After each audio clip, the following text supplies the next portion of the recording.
नमस्कार। आप देख रहे हैं दूरदर्शन उत्तराखंड का कार्यक्रम सावास उत्तराखंड। आज हमारे साथ हैं उत्तरकाशी जनपद के बहुत ही प्रतिष्ठित सामाजिक कार्यकर्ता अनिल डंगवाल जी, जिन्होंने उत्तरकाशी में घराट श्रृंखला चलाई है। घराट को स्वरोजगार का साधन बनाया है और स्थानीय उत्पादों को बाजार में पहुंचाया है। युवाओं को कौशल विकास देकर के उन्हें आत्मनिर्भर बनाया है। तो आइए मिलते हैं अनिल डंगवाल जी से। उत्तराखंड के गांव केवल प्रकृति की सुंदरता ही नहीं, बल्कि अपार संभावनाओं की धरती भी है।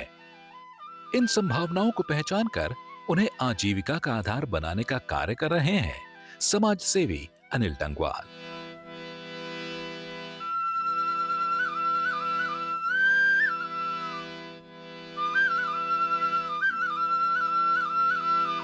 उत्तरकाशी जिले में स्थानीय संसाधनों, महिलाओं की सहभागिता और युवाओं की ऊर्जा को जोड़कर उन्होंने आत्मनिर्भरता की एक प्रेरक पहल शुरू की है।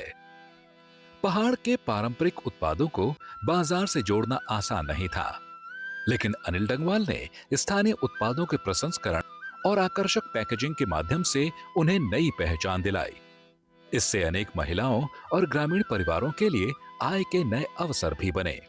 साबास उत्तराखंड कार्यक्रम में आपका स्वागत है। डंगवाल जी, आप अपनी यात्रा और अपनी ये जो सामाजिक यात्रा है, इसके बारे में आप बताएंगे? 2014-15 में सरदेव गुरुदेव पद्मश्री पद्म भूषण डॉक्टर अनिल प्रकाश जोशी जी की एक यात्रा की शुरुआत हुई थी, जिसका नाम था गांव बचाओ। अब गुरुदेव का जो सोच थी उनकी कि गांव कैसे बचेंगे, गांव बचाओ, मतलब वो जो झलक रहा है उसके यात्रा के नाम से ही झलक रहा है कि गांव बचाओ। अब गांव कैसे बचाएंगे?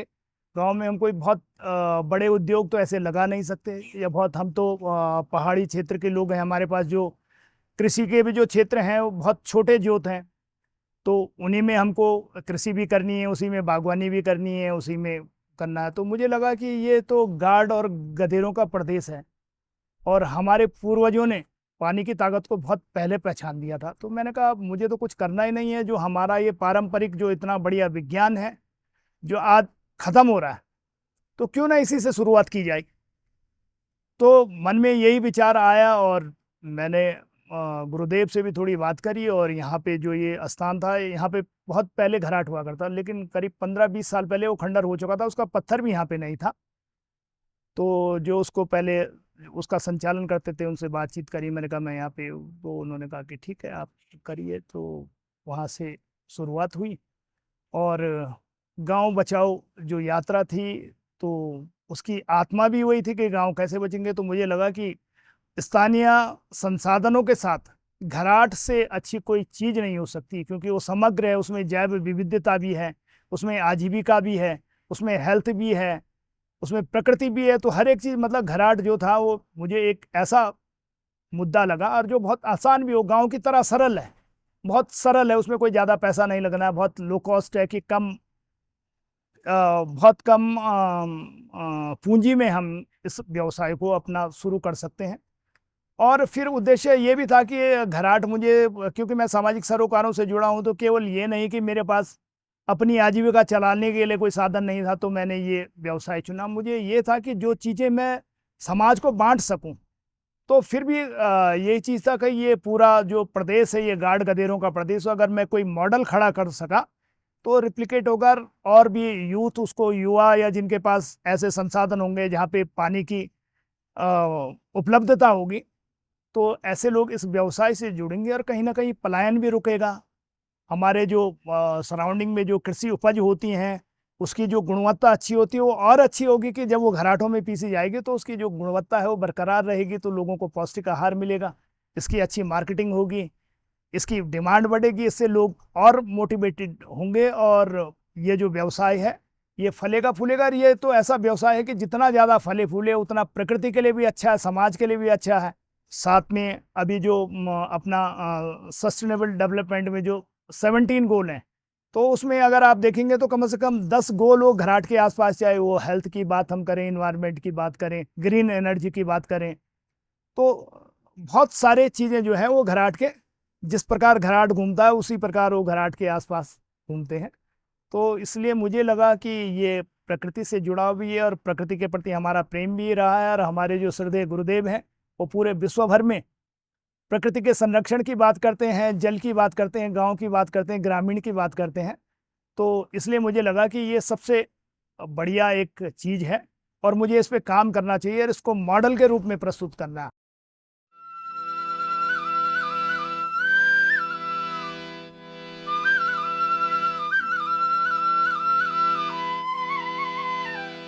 जैसे आपने बताया कि गांव बचाओ यात्रा एक टर्निंग पॉइंट था और आपने गांव की तरफ वापस लौटे और घराट को शुरू किया।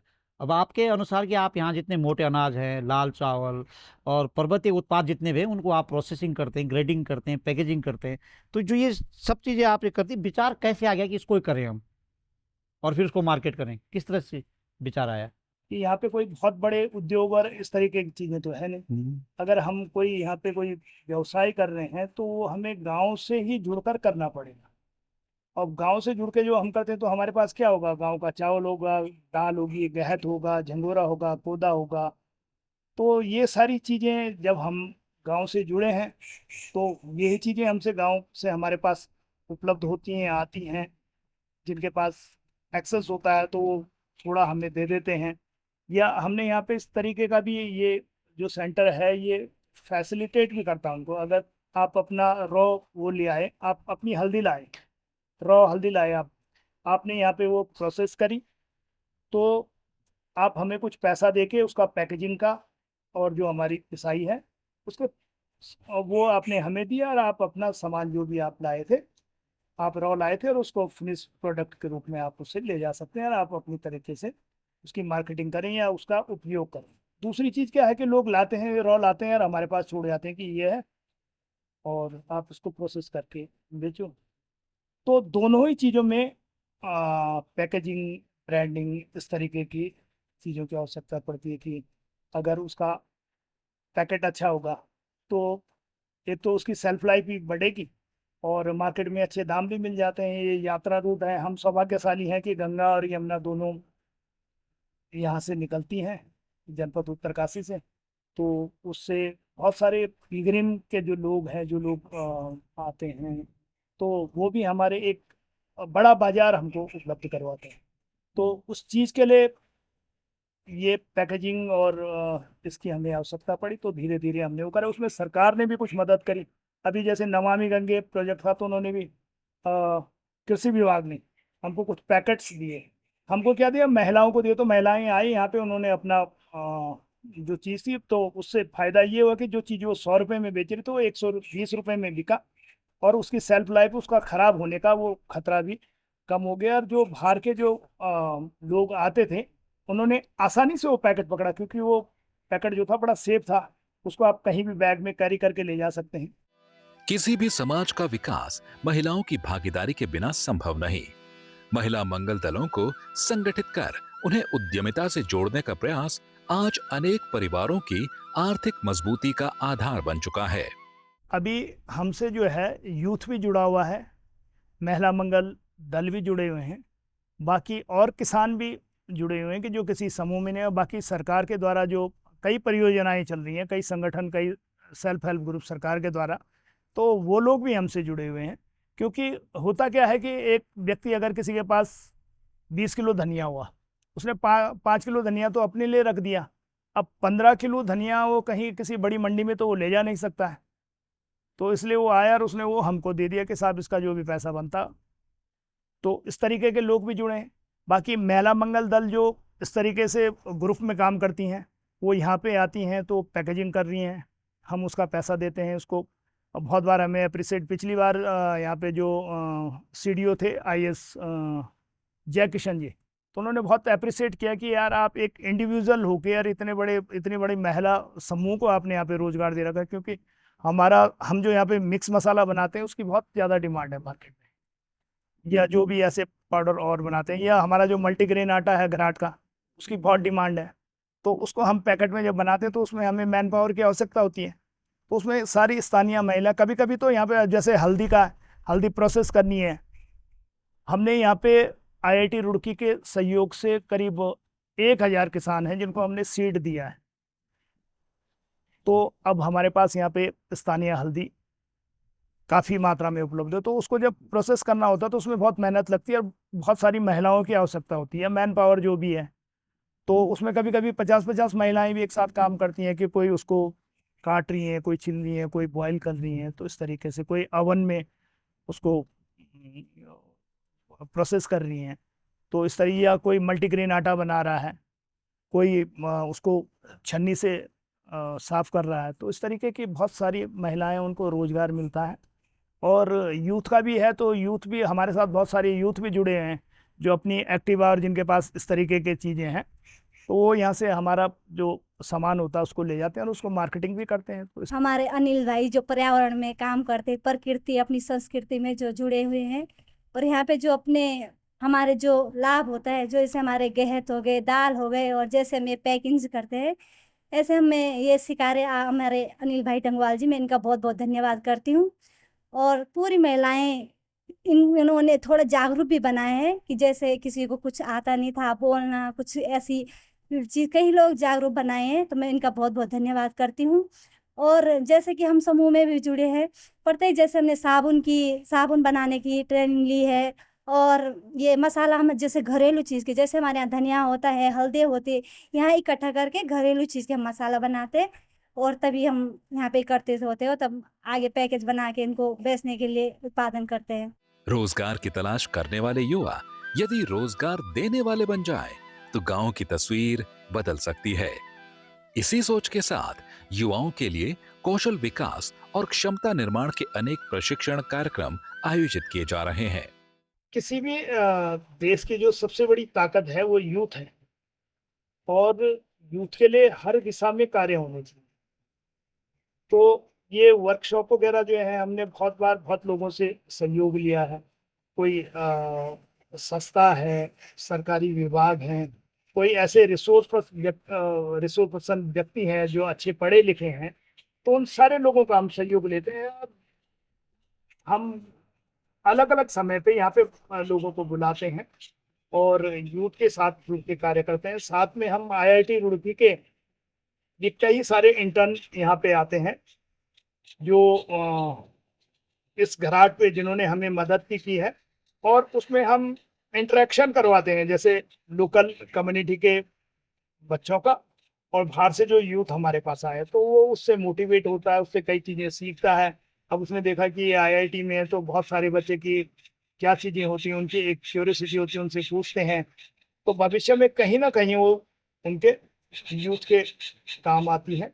तो इस तरीके का उनको कोरिलेट करने का भी एक काम करते हैं। और कभी कभी छोटी छोटी वर्कशॉप बहुत सारी संस्थाओं को बुलाकर, कुछ सरकारी संस्थानों को बुलाकर, कुछ सामाजिक कार्यकर्ताओं को बुलाकर, और एक ये भी उद्देश्य रहता है कि बच्चे आए यहाँ पे देखें, सीखें। और ये पूरा घाट गधेरों का प्रदेश है, अगर किसी को ये मॉडल भी पसंद आए, तो मेरे पास तो कोई मॉडल बना हुआ नहीं था, अब मैंने ये यहाँ तक पहुँचाया है, हमने जो भी इसमें मेहनत करी है।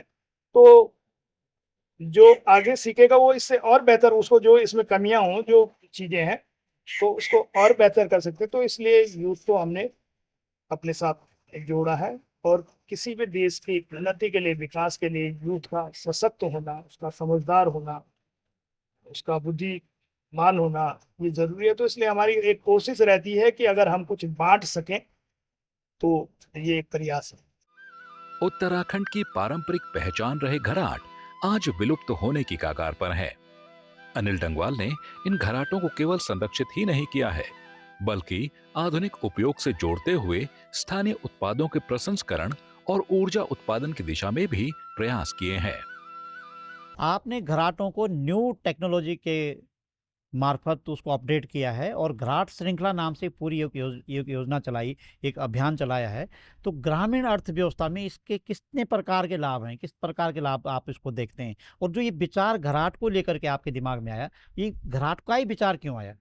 घराट के चुनाव का सबसे बड़ा कारण तो ये है कि ये स्थानीय संसाधनों से भी बहुत कम, छोटी लागत में शुरू हो जाता है, और ये गांव की तरह सरल है। घराट की जो टेक्नोलॉजी है वो बिल्कुल गांव की तरह सरल है। बहुत आसानी से कि आपने स्रोत से पानी लिया और उसको थोड़ा चैनलाइज करा और थोड़ी देर छोड़ा, और फिर उसी जहाँ से आपने वो पानी लिया था वहीं आपने कोई नुकसान नहीं किया। आपने किसी भी प्रकार की कोई जैव विविधता का, कोई प्रकृति का या उस चैनल का कोई नुकसान नहीं करा। आपने 15, 20, 25 मीटर की दूरी पे आपने उसको उसी जगह छोड़ दिया है। तो एक तो ये कारण था। दूसरा ये है कि घराट बहुत तेजी से ख़त्म हो रहे थे। मतलब 70 और 80 के दशक के बाद जब डीजल इंजन आए, बिजली की चक्कियाँ आई, तो इन घराटों से लोगों का मोह भंग हो गया। क्योंकि एक तो ये ऐसी जगहों पे गाड़ गदेरों में होते थे, वो गांव कहीं ऊपर बसा हुआ है, घराट तलहटी में है, तो लोगों को आने जाने में, फिर जब गांव में बिजली की चक्कियां लग गई तो बहुत तेजी से ख़त्म होने लगे। तो उसमें जैसे हमारे गुरुदेव हैं, कुछ ऐसे बुद्धिजीवी जैसे डॉक्टर अनिल प्रकाश जोशी जी, इन लोगों ने थोड़ा आवाज़ उठाई, इन्होंने थोड़ा अवेयर करा कि इन चीज़ों को, ये तो एक बहुत अच्छा हमारा विज्ञान है, बहुत अच्छा साइंस था, गांव से जुड़ा हुआ था, ये हर चूल्हे से जुड़ा हुआ था, इसको इतनी जल्दी इसको ख़त्म नहीं होना चाहिए, इसके संरक्षण के कुछ। तो उन्हीं से प्रेरणा लेके मैंने जैसे घराट पखवाड़ा, घराट दिवस, इस तरीके के ये यूथ के लिए ये कार्यक्रम शुरू करे हैं। अभी IIT रुड़की के भी यहाँ पे 3-4 छात्र जो हैं वो रूरल टेक्नोलॉजी और ट्रेडिशनल टेक्नोलॉजी और मॉडर्न टेक्नोलॉजी पे अपना रिसर्च कर रहे हैं। तो उन लोगों का भी बार बार यहाँ पे आना होता है। हमसे भी जो मदद, मतलब स्थानीय स्तर पे जो ज्ञान हमारे पास है, ट्रेडिशनल ज्ञान जो हमारे पास है, उसको हम उनके साथ शेयर करते हैं। और कई बार यहाँ के यूथों को लेके मैं IIT रुड़की भी गया हूँ, तो वहाँ पे उनको एक एक्सपोजर भी मिलता है। तो उसी उद्देश्य से ये घराट दिवस और घराट पखवाड़ा जो है, घराट पखवाड़ा का उसका साइंटिफिक रीज़न भी है कि 14 जुलाई तक हमारा मानसून भी ठीक ठाक आ जाता है, जो चैनल है उनमें पानी की प्रचुर मात्रा में उपलब्धता हो जाती है। और बेसिकली जो उत्तराखंड में पहाड़ी उनमें 3 प्रकार के घराट होते थे। एक बहुत अल्पकालिक घराट होते थे, वो जब तक बारिश होती थी तब तक ही चलते थे। फिर दूसरे 6 मासी उनको बोलते हैं कि 6 महीने वो चलते थे। और दूसरे एक घराट ऐसे जो बड़े गाढ़ गदेरों में है, तो वो 12 महीने चलते थे। तो जुलाई के महीने में क्या है कि हमारी ये जो तीनों प्रकार के जो घराट हैं, अल्पकालिक भी, 6 महीने वाला भी, और ये पूरी अपनी पूरी गति के साथ चलते हैं। ये अपना उत्कृष्ट जो इनका प्रदर्शन होता है वो उस समय करते हैं। और 28 जुलाई जो है ये अंतर्राष्ट्रीय स्तर पे भी मनाया जाता है कि ऐसे प्राकृतिक जो चीज़ें हैं उनके संरक्षण के लिए, जो प्रकृति और प्राकृतिक ऐसी चीज़ों के संरक्षण के लिए मनाया जाता है 28 जुलाई। तो उस दिन हम घराट दिवस मनाते हैं। और अनेक बार बहुत बड़े बड़े अधिकारी भी यहाँ पे आए, पूरे ज़िले के अधिकारी आए हैं। पिछली बार हमने वीर माधो सिंह भंडारी टेक्निकल यूनिवर्सिटी बॉन, जो यहाँ पे सबसे नज़दीक और तकनीकी संस्थान है, बड़ा तकनीकी संस्थान है, उसमें उनके डायरेक्टर साहब और वहाँ के स्टूडेंट और स्थानीय समुदाय, महिला समुदाय, इंटर कॉलेज के बच्चों के साथ हमने घराट दिवस मनाया।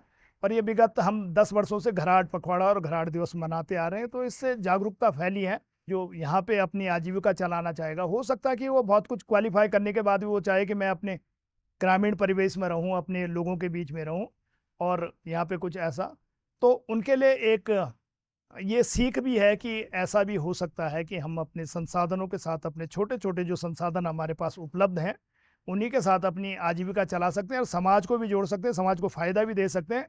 हम एजुकेशनल इंस्टीट्यूटों के साथ भी जुड़ सकते हैं, हम समाज के साथ भी जुड़ सकते हैं। ग्रामीण पर्यटन केवल घूमने का माध्यम नहीं, बल्कि स्थानीय संस्कृति और अर्थव्यवस्था को मजबूत करने का अवसर भी है। अरण्य गंगा जैसी पहल के माध्यम से प्रकृति, संस्कृति और स्थानीय रोजगार को एक नई दिशा मिली है।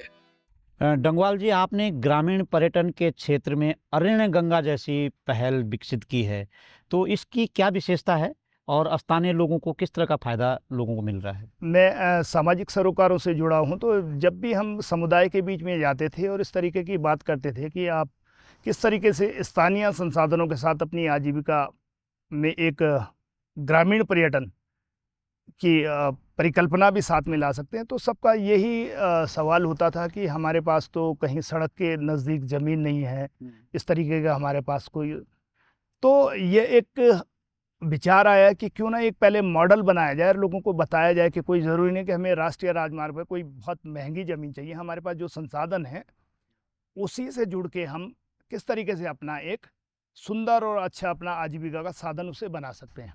तो ये मन में जब ये विचार आया तो ये परिकल्पना आई कि अरण्य गंगा, और हमने कहा कि एक मॉडल तैयार करके लोगों को बताया जा सके, क्योंकि संसाधन सबके पास है, पहाड़ों में सबके पास थोड़ी थोड़ी अपनी ज़मीन तो है और वो जहाँ पे भी हैं। तो पर्यटन और तीर्थाटन, ये तो जो प्रदेश है हमारा, ये पूरा पर्यटन और तीर्थाटन का है। तो इसका उद्देश्य ये है, ये अरण्य गंगा जो है ग्रामीण पर्यटन का एक केंद्र है। यहाँ पे जो भी लोग हम जिनको अलाउ करते हैं, जिनको बुलाते हैं, तो उनका उद्देश्य केवल ये नहीं होता है कि वो आएँ, रात काटें यहाँ से और चले जाएं, ऐसा नहीं। यहाँ पे वही व्यक्ति आते हैं जिसको गांव से प्रेम हो, गंगा से प्रेम हो, ग्रामीण से प्रेम हो, प्रकृति से प्रेम हो। तो इस तरीके के लोग यहाँ पे आते हैं और देखते हैं और बहुत सारी चीज़ें सीखते हैं। यहाँ पे बहुत सारे संस्थानों के बच्चे भी आते हैं, बहुत उच्च संस्थानों के बच्चे, और IIT रुड़की जैसे देश के प्रतिष्ठित संस्थान के बच्चे भी यहाँ पे आए हैं। वो रुकते हैं, चीज़ों को यहाँ पे जो जैव विविधता का हमने एक ये विकसित किया है। तो क्योंकि यहाँ पे देवदार का भी पेड़ आपको मिलेगा, आम का भी मिलेगा, सतरीठा भी है, तो जामुन का भी है। तो अलग अलग विविध जो प्राकृतिक रूप से अलग अलग जगहों पे जो होते हैं, अलग अलग एटमॉस्फेयर में, तो उनको भी हमने एक कोशिश करी है यहाँ पे। दूसरे में यह है कि यहाँ पे जब पर्यटक आते हैं, इस तरीके के लोग आते हैं, उच्च शिक्षण संस्थानों के बच्चे आते हैं, तो बहुत से हम स्थानीय यूथ को भी यहाँ पे बुलाते हैं। तो उनका इंटरेक्शन होता है, वो आपस में मिलते हैं, वो देखते हैं, उनसे प्रेरणा लेते हैं, उनका अनुसरण करने की कोशिश करते हैं। तो एक भावना उनके मन में आती है, तो उससे यूथ को भी फ़ायदा होता है। जब यहाँ पे कोई भी आते हैं, अब जैसे हमारे यहाँ पे मदन लाल जी हैं, एक बहुत अच्छे कृषक हैं, उन्होंने बहुत अच्छी बागवानी कर रखी है। आजकल हमारी जो सब्जी आ रही है वो वहीं से आ रही है, बंद गोभी, शिमला मिर्च, बैंगन। और इससे पहले जो मुझे लग रहा है कि उस समय मार्केट में भी कहीं आड़ू नहीं था, उनके पास इतने बड़े बड़े, इतने रसीले आड़ू हैं कि जो लोग पर्यटक यहाँ पे आते हैं, अगर किसी को एक दाना खिला दिया तो वहीं पहुँच जाता है कि। तो इस तरीके से जैसे हेमलता यहाँ पे हैं, वो दूध देती हैं, और भी कई हैं, बहुत सारे लोग हैं। कुछ लोग हैं जो साफ़ सफाई का काम कर रहे हैं, कुछ खाना बनाने के लिए, हम कुछ परमानेंट लोग भी हैं, कुछ ऐसे लोग हैं कि ज़्यादा बल्क में लोग आते हैं, तो उस समय उन लोगों का वो भी रोज़गार सृजित होता है कि वो आते हैं। तो इस तरीके का ये एक अवधारणा है और इसको करने की कोशिश कर रहे हैं। जब स्थानीय संसाधनों पर विश्वास, समाज का सहयोग और सकारात्मक सोच साथ हो, तब परिवर्तन निश्चित होता है। अनिल डंगवाल का प्रयास केवल आजीविका तक सीमित नहीं, बल्कि आत्मनिर्भर और सशक्त गांव के निर्माण की एक सतत यात्रा है। अनिल डंगवाल की यह यात्रा हमें विश्वास दिलाती है कि उत्तराखंड के गांवों में आज भी विकास, रोजगार और आत्मनिर्भरता की असीम संभावनाएं मौजूद हैं। आवश्यकता है उन्हें पहचानने और मिलकर आगे बढ़ाने की।